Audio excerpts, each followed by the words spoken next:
제목 말씀을 역대하 16장 9절 우리 같이 한 목소리로 같이 읽겠습니다.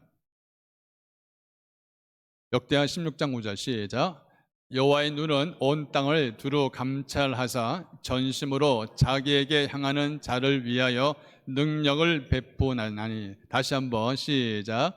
여호와의 눈은 온 땅을 두루 감찰하사 전심으로 자기에게 향하는 자를 위하여 능력을 베푸시나니. 아멘. 우리 주님을 사랑하는 분들 아멘 합시다. 소리가 적습니다. 주님을 사랑하는 분 아멘 합시다. 할렐루야. 여러분, 주님을 진실로 사랑하는 사람들은 큰 공통점이 있습니다. 그 가장 큰 공통점은 바로 그분들은 주님을 사랑하는 만큼 기도의 사람들이라는 것입니다. 내가 주님을 사랑합니다 라고 말을 하지만 정작 기도하지 않으면서 하나님을 사랑합니다 라고 입술로 고백하는 사람들이 있습니다. 그러나 진실로 하나님을 사랑하는 사람들 중에는 기도하지 않는 사람은 없습니다. 오늘 말씀의 역대하 16장 9절 말씀에 온 땅을 우리 여호와의 눈이 감찰하사 전심으로 자기를 향하는 자에게 능력을 베푸신다고 이야기를 합니다. 하나님의 시선이 어디에 머물러 있습니까? 주님을 향하는 자에게 머물러 있습니다. 하나님께서는 주의 일을 행하실 때 문벌 좋은 사람, 실력 좋은 사람, 물론 그런 사람들과 함께 일을 하지만 가장 큰 집중은 하나님을 향하여서 마음을 쏟아붓는 사람과 함께 주님의 일을 하길 원하십니다. 여러분, 이 말씀을 너무 이분법적으로 생각하지 않았으면 좋겠어요. 하나님은 열심히 기도하고 철야 기도하는 사람들만 하나님이 함께 일하실 거야, 이렇게 말씀하지 않으셨습니다. 여러분, 하나님께서는 나의 기도, 나 같은 사람의 기도를 들으실까? 하나님께서는 나의 속사정을 다 알고 계실까? 하나님은 말 잘 듣는 사람, 충성하는 사람, 이런 사람들과 일하시지 나 같은 그냥 소수의 사람, 그냥 대충 사는 사람, 이런 사람에게는 하나님의 귀를 기울이지 않으실 거야. 하나님은 지금 내가 겪고 있는 이 내 삶의 문제에 대해서 그렇게 신경 쓰지 않으실 거야 라고 생각하는 하나님의 영역과 나의 영역을 구분짓고 이렇게 내 나름대로의 신앙을 갖고 있습니다. 전혀 성경과 맞지 않는 신앙이에요. 하나님의 영역과 나의 영역을 구분짓는 이런 모습은 하나님이 온전히 기뻐하는 삶이 아닙니다. 많은 사람들은 하나님을 믿을 때 무소부재하신 하나님이라고 알고 있습니다. 어디든지 어느 곳이든지 계시는 무소부재의 하나님. 자, 시편 139편 7절 말씀. 내가 주의 신을 떠나서 어디로 가며 주의 앞에서 어디로 피하리까? 내가 하늘에 올라갈지라도 거기 계시며 음부에 내 자리를 펼지라도 거기 계시나이다. 그 다음 9절 말씀 시작. 내가 새벽 날개를 치며 바다 끝에 가서 거할지라도 곧 거기에서도 주의 손이 나를 인도하시며 주의 오른손이 나를 붙드시니라. 여러분, 하나님이 아니 계신 곳이 없다라고 분명히 말씀을 합니다. 하나님이 어디에 계실까? 하나님이 여기에도 저기에도 아니 계신 곳이 없는 하나님. 자, 그런데 그 하나님이 분명히 무소부재하신 하나님이심을 우리가 알고 있음에도 불구하고 하나님이 내 삶의 영역, 내가 죄 많고 허점 많은 이런 내 삶의 지저분한 이 영역에까지 하나님이 함께하고 계실까라고 하는 의문점을 갖습니다. 이 말은 하나님의 영역과 내 영역을 경계선을 지어놓고 하나님을 믿고 있다는 거예요. 기도를 드린 날은 왠지 모르게 내가 거룩해진 것 같고, 기도를 하지 않는 날은 덜 거룩해진 것 같아서 하나님께 죄송스러운 죄책감을 느끼는, 내가 하나님의 영역 안에 들어갈 때만 내가 거룩해진 듯한 그런 모습을 갖는 이런 이분법적인 신앙을 우리가 많은 사람들이 갖고 있다는 것입니다. 하나님이 어디든지 다 계십니다라고 고백을 하면서도 정작 하나님이 능력이, 하나님의 은혜와 사랑이 내 삶의 영역에까지 시선이 머물고 계신지를 알지 못하는 것, 잘 인지하지 못한다는 것이죠. 여러분, 우리가 생각할 때 이 기도라는 것이 내가 하나님께 구할 것을 구하고 눈 한번 딱 감는다고 해서 기도가 이루어진 것이 아니잖아요. 정작 우리는 이렇게 생각합니다.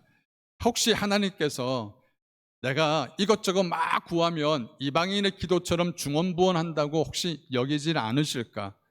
혹여나 또 어떤 사람은 하나님이 무엇이 필요한지 다 알고 계시는데 왜 사사로이 아주 하찮은 것까지 기도하느냐 믿음 적은 자요 라고 말하면서 혹시나 하나님께 기도하는 것이 믿음 없어 보이는 모습이 아닐까라는 생각을 하고 있습니다. 또 어떤 사람들은 내가 하나님께 이런 거룩한 기도, 정말 하나님의 기뻐하시는 큰 위대한 기도를 드려야만 하나님이 기뻐하지 않을까라는 생각으로 그 큰 기도, 위대한 기도의 뒤에 내가 숨어버리고 나의 모습을 감춰버립니다. 지금 우리 그리스도인들 생활 속에서 이렇게 너무나 이중적인 삶 속에 우리가 살아가고 있다는 것을 우리는 정확하게 알고 있어야 합니다. 좀 이분법적이고 겉과 속이 다른 이중적인 신앙생활을 이제 좀 내려놓고 무소부재하신 그 하나님이시라면, 하나님, 내 삶의 영역이 지금 힘듭니다. 지금 내 삶의 영역이 지금 너무나 아픕니다. 지금 힘듭니다. 고치기 아깝고 힘든 어려운 가운데 있습니다. 라는 내 삶의 영역 가운데 하나님 좀 함께 해달라는 기도 해보고 싶지 않으시냐는 거예요. 기도는 교회에서나 아니면 예배당에서나 새벽 기도에서나 하는 것이 기도이지, 여러분 그렇게 생각한다면 내 삶이 하나님의 영역 안에 침범할 수 없을까요? 아닙니다. 기도가 삶이라는 것을 알지 못하면 하나님의 영역 따로 있고 나의 영역 따로 있는 듯한 신앙, 이런 철도선의 두 선이 맞닿을 수 없는 그렇게 평행선만 계속 가는 이런 신앙생활만 계속 유지한다면 내 삶의 영역 가운데, 현장 가운데 찾아오시는 그 하나님을 만날 수가 없는 거예요. 내 눈이 하나님을 향하고 있어요. 그런데 지금 내 마음은 너무나 무거워요. 내 마음이 하나님을 향하고 있어요. 그런데 내 마음속에는 두려움이 있고 근심이 있어요. 내 하나님 앞에 마음을 쏟아붓고 있는데 내 마음 한구석에는 언제나 의심과 번민이 가득한 거죠.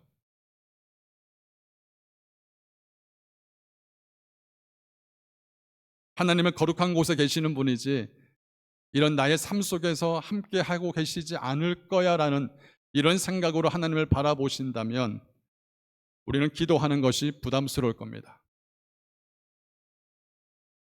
자, 보세요.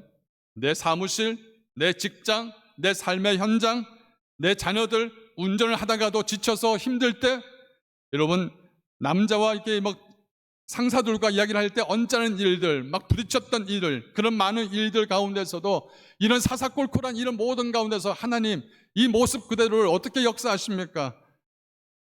이런 모든 많은 문제들을 다 섞어서 만든 비빔밥 같은 내 삶의 치열한 현장 가운데 하나님 나를 좀 도와주십시오라고 이렇게 외칠 수 있는 기도 하고 싶지 않냐는 거예요. 여러분, 기도가 살아있다, 기도가 뜨겁다라고 생각하는 것이 기도의 정의가 아닙니다. 기도의 참된 정의는 나의 기도와 하나님과 연결되어 있느냐 없느냐에 따라서 그 정의가 달라지는 거예요. 하나님은 내가 기도하는 그 시간에 집중하는 것뿐만 아니라 내 삶에서 흘러나오는 하나님께 외치고 싶은 그 신음소리와 삶의 고백 속에서도 하나님은 그 기도를 신음을 듣고 싶어 합니다. 아멘.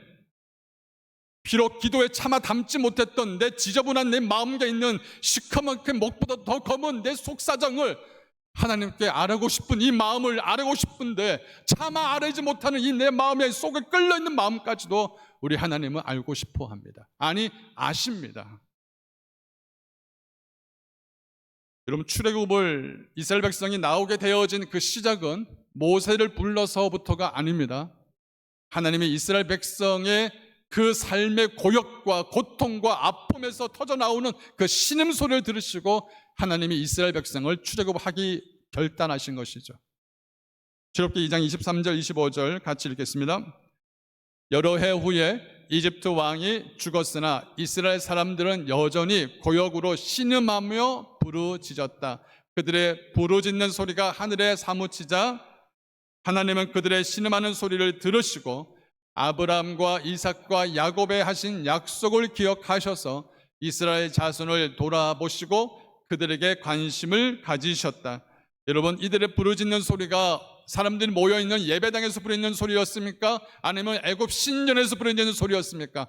그들의 부르짖는 소리를 들으시는 그 하나님이 그들의 소리가 어디에서 흘러나온 소리를 들으셨어요? 신전입니까? 예배당입니까? 아닙니다. 주님이 귀담아 들으시는 그들의 신음소리는 그들이 아파하고 고역하고 힘들어하는, 주님 살기 어렵습니다라고 외칠 수 있는 삶의 현장에서 터져나오는 그 소리, 그들의 심장 소리를 우리 하나님이 들으셨다는 거예요. 우리 하나님은 기도 제목을 만들어서 기도 리스트를, 그 제목 리스트만 응답하는 것이 아니라 우리들의 삶에서 골마 터지고 아파하고 그리고 정말 답이 없어 보이는 순간 속에서 터져나오는 하나님 어찌하면 좋습니까? 라고 외칠 수 있는 그 신음에서 현장의 소리를 듣는 것입니다. 하늘과 땅이 너무 멀어서 듣지 못하는 것이 아니라 우리가 그 소리를 하나님께 들으신다는 그 믿음을 갖지 못하기 때문에 그 소리를 알리지 않는 것입니다. 시편 139편 말씀에 내가 주께 감사함은 나를 지으심이 심히 기묘하심이라. 주께서 하시는 일이 기이함을 내 영혼이 잘 아나이다. 16절 시작. 내가 은밀한 데서 지음을 받고 땅의 깊은 곳에서 기이하게 지음을 받은 때에 나의 형체가 주의 앞에서 숨겨지지 못하였나이다. 마태복음 10장 30절. 아버지께서는 너희 머리카락까지도 다 세어놓고 계신다. 여러분, 모든 것을 다 아시는 하나님, 내 심장 패부를 다 감찰하신 하나님, 하나님 앞에 여러분 아무리 숨긴다고 해서 여러분 숨길 수가 있을까요? 아닙니다. 하나님 앞에서는 숨길 것이 없습니다. 하나님 앞에서 정말 여러분이 기도 안 하는 것 하나님이 알고 계실까요? 모르고 계실까요? 왜 이렇게 답이 없습니까? 여러분이 기도 안 하는 거 알고 있을까요? 모르실까요? 예, 여러분이 하나님 앞에서 무소부지하신 그 하나님, 모든 것을 다 알고 계신 그 하나님 앞에서 여러분이 인터넷 앞에서 엉뚱한 짓 하고 있는 거 다 알고 있을까요? 모를까요? 여러분이 남몰래 하고 있는 그런 모든 잘못된 행동 하나님은 알고 있을까요? 모르실까요? 다 알고 있습니다. 내 마음 심령까지도 다 알고 계신 그 하나님. 누가복음 8장 17절 말씀에 숨은 것이 장차 드러나지 아니할 것이 없고 감추운 것이 장차 알려지고 나타나지 않을 것이 없느니라. 여러분, 모든 것을 아시는 그 하나님께서 지금 우리에게 요구하시는 것이 뭐냐?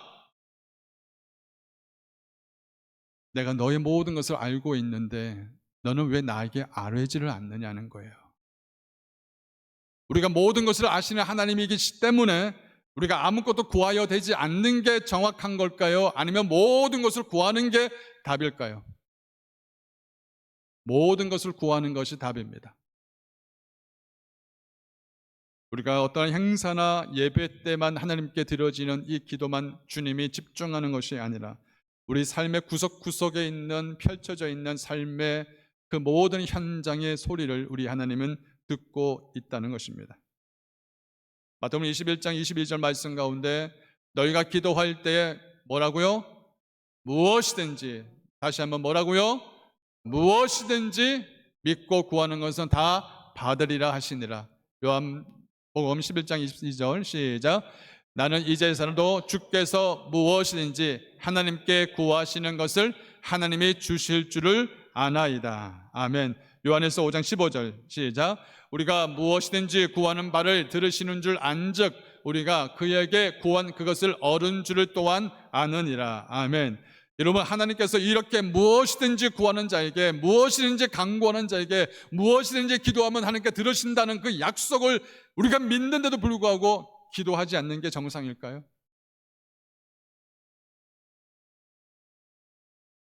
하나님께서 무엇이든지 너희가 구하는 것, 너희가 필요한 모든 것들을 다 알고 계시는 분이 계시기 때문에 기도는 부담이 아니라 오히려 하나님 앞에서 내 삶이 기도가 되어질 때, 이 기도가 되어질 때 하나님은 더 가까이 갈 수 있고 더 친밀하게 다가올 수 있습니다. 내가 무엇이든지 구하는 바를 아시는 그 하나님이 내 삶에 다가오시기 때문에 그 하나님의 사랑과 실제 그 은혜가 내 삶의 실제가 되어지는 축복을 경험하게 되는 것입니다. 내가 먼 하나님이 아니라 어떤 예배당 안에서의 하나님이 아니라 특별한 특별 기도 때만 하나님이 아니라 내 삶의 현장 가운데 무엇이든 구하라라고 말씀하셨던 약속하셨던 그 하나님이시라면 지금 내가 고민하고 아파하는 이 고민 소리를 터놓는 것을 가장 기뻐하고 듣고 싶어 한다는 것입니다. 하나님은 내 삶의 전 영역에 역사하실 뿐 아니라 응답하시는 하나님인 줄 믿으시길 바랍니다. 여러분의 손님을 만날 때 그 만나는 순간에도 기도해 보십시오. 여러분 직장에서 땀을 흘리며 일을 할 때도 여러분 그 순간에도 여러분 자녀들을 픽업할 때 라이드 할 때도 너무너무 힘겨워서 그냥 파우치에 누워서 정말 쉬고 싶은 그때도 여러분 이 모든 것이 하나님 앞에서 삶의 무게가 무겁고 가벼운 것이 문제가 아니라 모든 삶의 영역에 하나님의 기도의 제목이 될 수 있다는 것입니다. 이것이 바로 기도가 뭐다? 삶이라는 거예요. 기도가 삶이라는 것을 알지 못하면 우리는 이 모든 삶의 제목들을 하나님께 아뢰지 못합니다. 그러나 기도가 내 삶이라는 것을 분명히 아는 사람들은 삶 자체가 예배가 되어주고 삶 자체가 기도가 되어주고 삶 자체가 찬양이 되어주고 감사가 되어지는 것을 발견할 수 있는 것이죠. 그래서 여러분 그런 은혜를 경험하는 사람들은 쉬지 않고 기도하는 은혜를 알게 됩니다.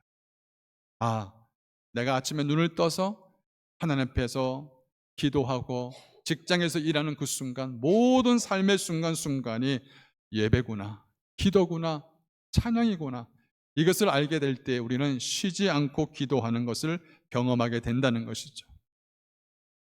데살로니가전서 5장 16절 18절 항상 기뻐하라 쉬지 말고 기도하라 범사에 뭐하라? 감사하라. 보세요. 기뻐하라 기도하라 감사하라. 이건 누굴 위해서요? 너희를 향하신 너희를 위해서 주신 하나님의 뜻이다라고 이야기를 합니다. 이처럼 내 삶의 기도가 삶이 되어지는 사람들은 언제든지 영적인 안테나가 올려져 있습니다. 그래서 어떤 순간에도 하나님께서 기뻐하시는 것인지 아니면 마귀가 기뻐하는 것인지를 분별할 수 있는 분별력이 생기는 것입니다. 그래서 내 삶이 기도가 되는 것을 경험하는 사람들은 쉬지 않고 기도하는 은혜를 경험합니다. 그래서 여러분 어느 한 장소에만 특별한 장소에만 기도하는 것이 아니라 어느 곳에 있든지 어느 순간 무슨 일을 하는지 끊임없이 기도하는 거예요. 이런 사람을 무슨 사람이라느냐? 성령 충만한 사람이라는 거예요. 아멘. 요한일서 5장 14절 말씀 그를 향하여 우리의 가진 바 담대한 것이 이것이니 그의 뜻대로 무엇을 구하면 들으심이라. 15절 시작. 우리가 무엇이든지 구하는 바를 들으신 줄을 안즉 우리가 그에게 구한 그것을 얻은 줄을 또한 아시느니라. 아멘. 내 삶이 기도가 되기 위해서는 내가 고민하고 있는 문제, 나의 신음, 내 어떤 막힌 부분들까지도 하나님 앞에 다 내어놓고 하나님 함께 해 주십시오라고 고백할 수 있는 것이 바로 삶의 기도입니다. 특정 몸뿐만 아니라 어떠한 특정한 일만이 아니라 무엇이든지 하나님 앞에서 내 삶이 기도가 된다는 것을 아는 사람은 하나님께 아뢰 수 있는 것입니다. 저는 우리 교회 성도분들이 쉬지 않고 성령 안에서 무시로 기도하는 기도가 삶이 되어지는 은혜가 있기를 주의 이름으로 축원합니다. 요즘 이 봉해치료의 또 쌍파울의 전체 경기가 어렵다고 합니다. 그래서 성도님들이 이렇게 경기가 어려운 적이 없습니다라고 이야기했던 아마 지금 올해 그렇다라고 생각을 하지만 사실 그 전에도 이런 고백을 했을 겁니다. 정말 지금처럼 힘든 적 없습니다. 물론 실제적으로 지금이 가장 힘들다고 말씀하시는 분들도 있습니다. 자, 그렇다면 여러분 힘들 때 하나님은 뭐 하고 계실까요? 여러분이 힘들면 힘들다는 것을 하나님께 내 것으로 삼는 것이 아니라 하나님 앞에 이 모든 힘듦을 내어놓을 수 있는 내 삶의 현장 가운데서 쏙쏙들이 다 알고 계시고 내 신음소리까지 다 듣겠다라고 약속하신 하나님 앞에 내가 혹여나 아뢰지를 못한다면 내 신앙은 하나님 따로 내 삶에 따로 이렇게 사는 거예요. 진짜 그리스도인이라면, 쉬지 않고 기도하는 사람이라면 이런 모든 시시콜콜한 모든 문제들까지도 무엇이든지 하나님께 아뢰어지는 삶의 기도를 드리시기를 주님 축원합니다. FB 마이어라는 목사님이 이런 이야기를 했습니다. 인생의 가장 큰 비극은 응답받지 못한 기도가 아니라 드려지지 않는 기도다라고 이야기를 합니다. 여러분, 기도는 그리스도인이 가질 수 있는 가장 큰 특권 중에 하나이자 가장 사용하지 않는 특권입니다. 내 한 사람의 기도가 어떤 능력을 나타낼 것이다는 어떤 기적의 능력을 익힐 수 있는 하나의 불쏘시개처럼, 도화선처럼 불을 지필 수 있는 불씨가 될 수 있다는 것을 모른 채 우리는 나의 기도가 어떤 것인지를 정확하게 알지 못하고 있다는 거죠. 아유, 목사님, 내 기도가 무슨 힘이 있을까요? 내 기도에 어떤 능력이 있을까요?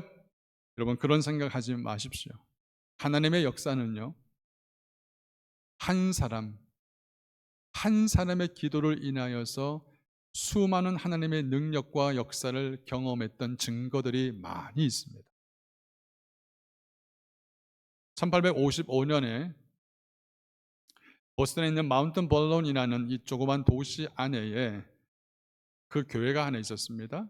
그 교회에 주일학교 선생님이 있었는데, 에드워드 캠벌이라는 그 선생님이 하나님께 이런 기도를 합니다.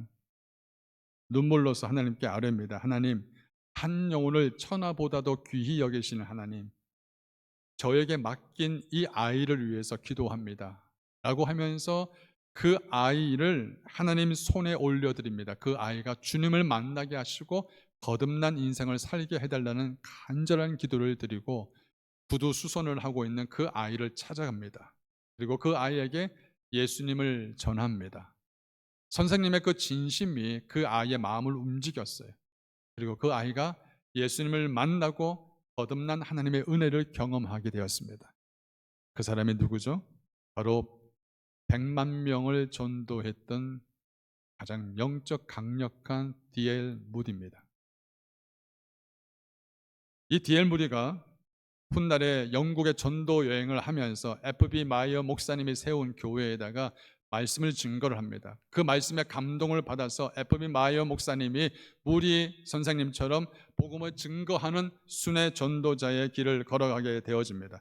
그리고 이 FB 마이어 목사님이 말씀을 증거하는 그곳에 한 청년이 그 말씀을 듣고 감동을 받습니다. 그리고 그 감동을 통하여서 그 한 사람이 하나님의 또한 다른 불씨가 되어져서 놀라운 하나님의 역사를 일으키는데, 그가 한국 여의도의 100만 명 구령 운동을 일으켰던 윌버 체프만이라는 사람입니다. 이 윌버 체프만이라는 사람 옆에는 항상 같이 따라다니는 메이저리그의 한 야구 선수가 있었습니다.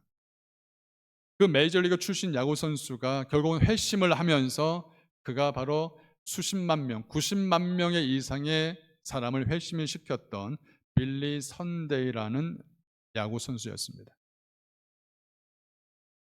이 빌리 선데이가 감동을 받고 난 이후에 집회를 하고 있었는데, 그 집회 가운데 16살짜리 어느 꼬마 아이가 하나님의 감동을 받고 뒤집어져서 하나님께 자기 인생을 드립니다. 그가 누구죠? 수백만 명을 전도했던 빌리 그라함 목사님입니다.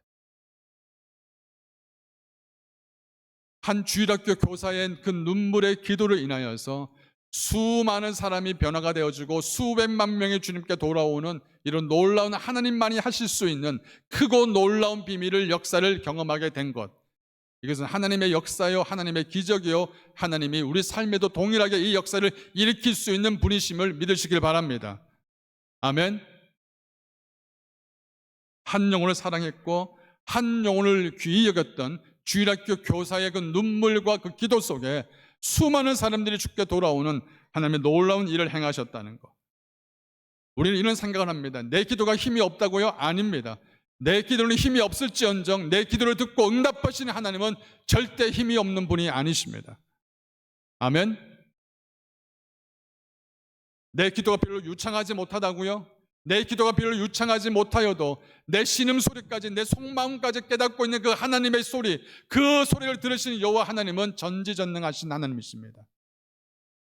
그 진실한 사랑의 기도가 결국은 하늘을 움직였고 주님을 움직였습니다. 한 사람의 기도가 씨앗이 되어서 수많은 사람들을 살리는 기적을 일으켰던 것처럼, 여러분 잘 아시는 말씀처럼 예레미야 33장 3절 말씀에 너는 내게 부르짖으라. 내가 내게 뭐 하겠고? 응답하겠고 내가 알지 못하는 크고 비밀한 일을 내게 보이리라 라고 분명히 우리 삶에 약속을 해 주셨습니다. 내 삶이 기도라는 것을 아는 사람들이 이제부터 내 삶의 모든 현장 가운데 함께 하시는 하나님께 하나님 내 이 모든 것까지 아뢰입니다라고 기도를 이제 넘어서서 하나님 이제는 부르짖는 자의 기도로 나아가기를 원합니다. 내가 내 기도가 어떤 역사를 일으킬 줄 모르지만 하나님 앞에서 이 믿는 기도를 통하여서 내게 꿈을 가지고 하나님 앞에서 쓰임받기를 원합니다라는 이런 소망 가지고 어떤 일이 일어날지 모르지만 그러나 크고 작은 일이 돼서 그 하나님의 역사를 나는 잘 모르지만 하나님께서 내게 명하신 것, 쉬지 말고 기도하라는 것, 내게 부르짖고 기도하라는 것, 내가 때를 얻든지 기도하라는 것, 이 말씀에 순종하여서 기도했더니 기도의 씨앗을 뿌렸더니 하나님이 그 일을 행하시는 거예요.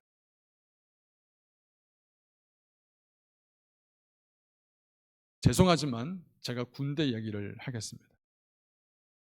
목사가 군대 이야기를 하고 군대에서 또 축구한 이야기를 하면 성도들이 짜증을 낸다고 합니다.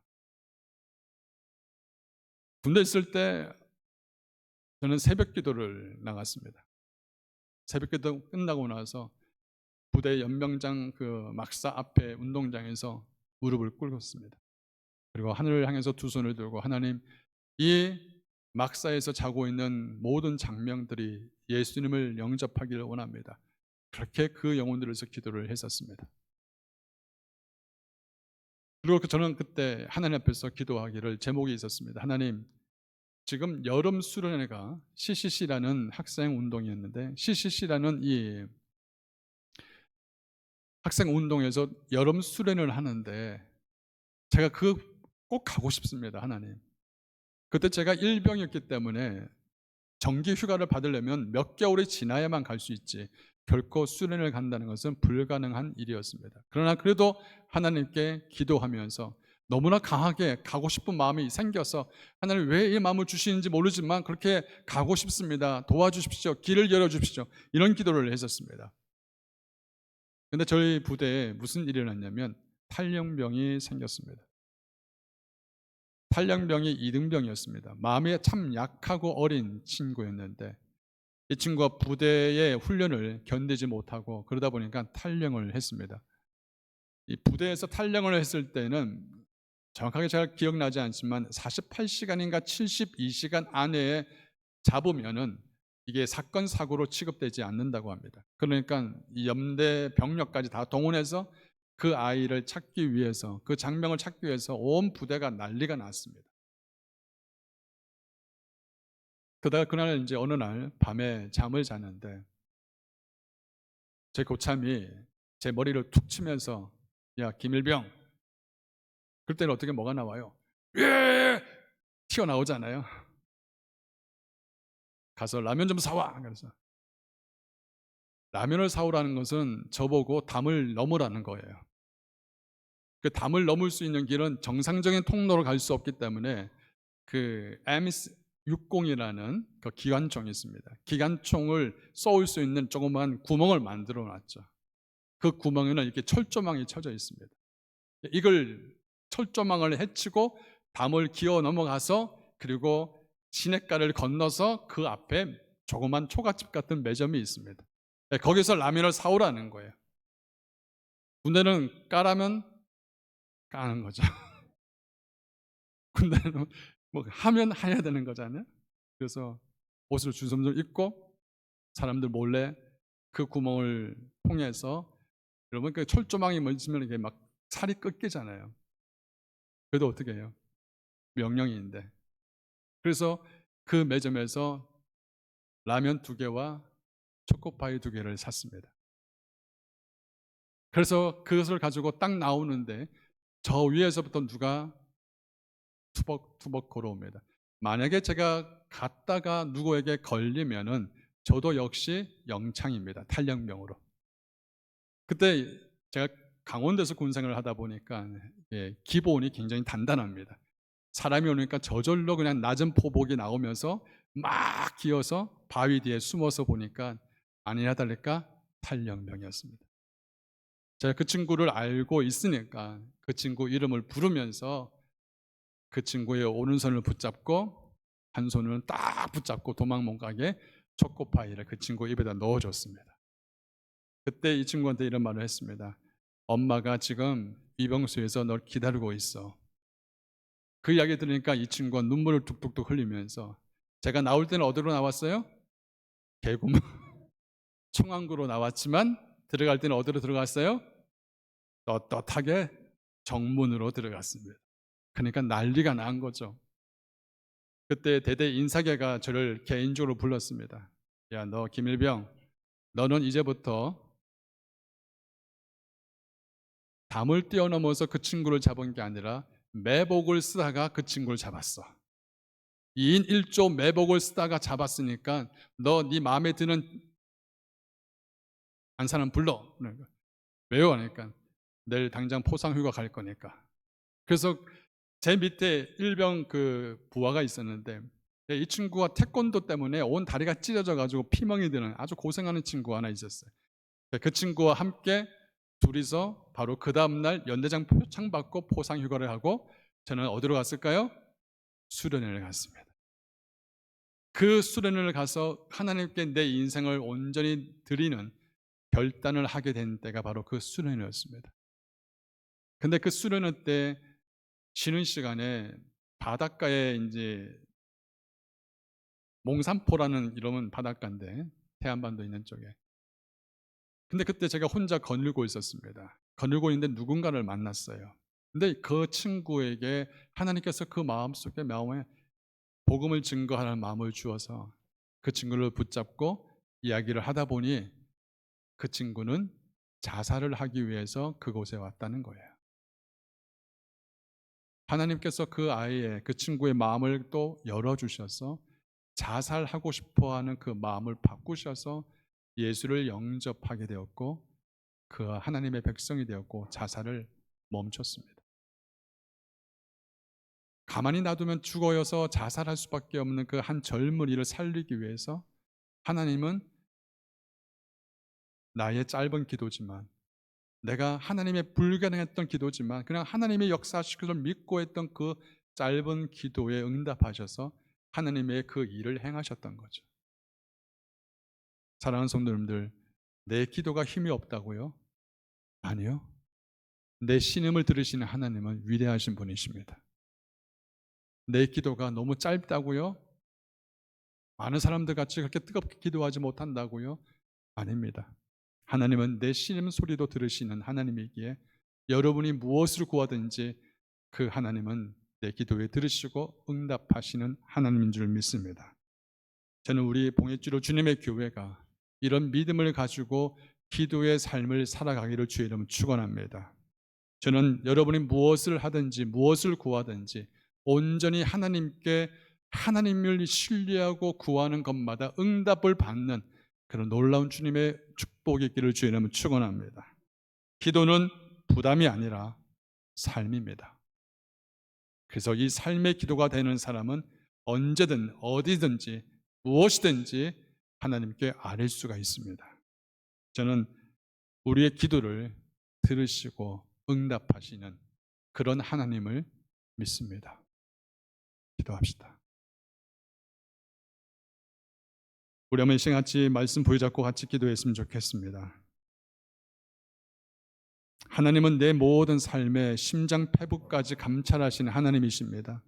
내가 지금 어디가 힘들고 내가